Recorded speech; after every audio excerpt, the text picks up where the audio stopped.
Namaste, welcome to Arthaniti. Today I want to talk to you about the very basics of mutual funds. Now, most of us are aware about mutual funds and most of us invest in various kinds of mutual funds. But having proper knowledge of the instrument that you are investing your hard earned money in is a must. So, let's start with a basic concept in mutual funds, which most of us are unaware of are normally confused about what these terms means. Now mutual funds can be categorized into different categories, right? One basic differentiation factor is categorization on the basis of structure of the mutual fund. Now on the basis of structure, a mutual fund can be categorized into open ended schemes and close ended schemes, and there is a third option called as interval schemes. Now, what are open ended and what are close ended schemes? Looking at open ended schemes first, an open ended scheme has no set maturity. Yes, it can go on and on. Correct. Now, in an open ended scheme, the basic advantage that an investor gets is that of liquidity.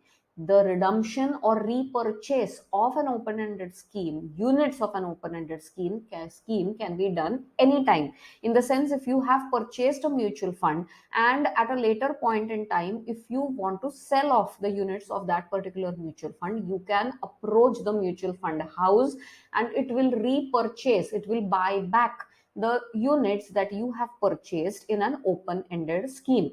Correct. So this can happen anytime. There is no limitation as to when repurchase is open and when you can sell the units. You can sell your units anytime.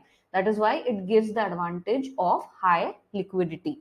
Now, in an open ended scheme, what happens is repurchase is done by the mutual fund house at a price which is linked to the NAV price. NAV is the net asset value price. Now, this repurchase value is linked to the NAV prices, and the mutual fund house can repurchase your scheme anytime you want to sell the units in that particular fund.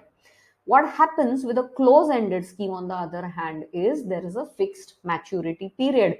Normally, units in these kinds of mutual funds are purchased at the time of initial offer. When the mutual fund is newly launched, units are purchased and it has a fixed maturity period. So, does your money locks into that particular mutual fund till the end of that maturity?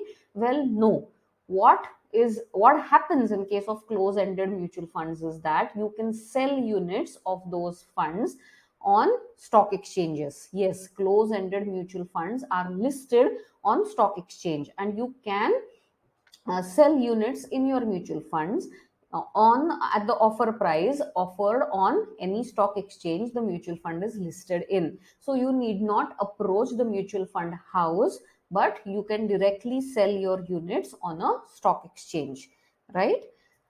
Coming to the third aspect, interval funds. Now, interval funds are a combination of open ended and close ended funds. What happens in interval funds is a period is decided by the mutual fund house when transactions can be done, repurchase or subscription. Transactions can be done during the period decided by the mutual fund house, and this period is called as an transaction period.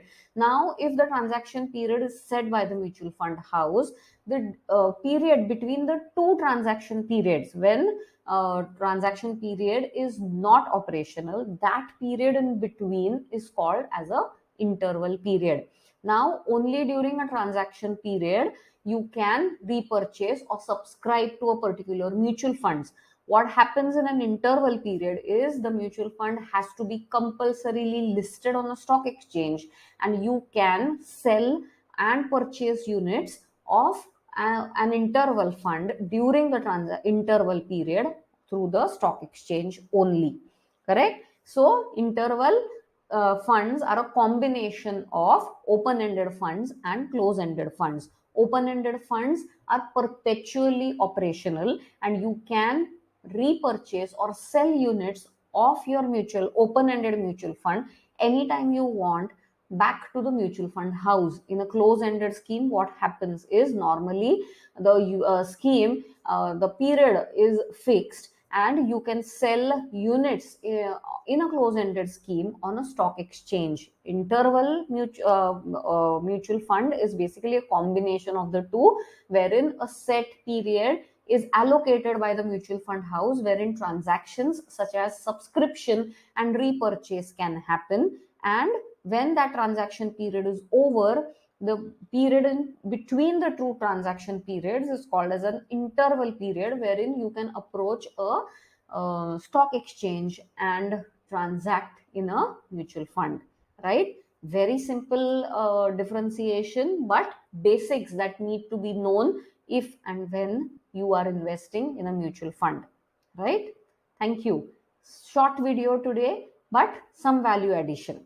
See you tomorrow. See you in my next video. Look out for short uh, doses of value information which will help you in your investment journey.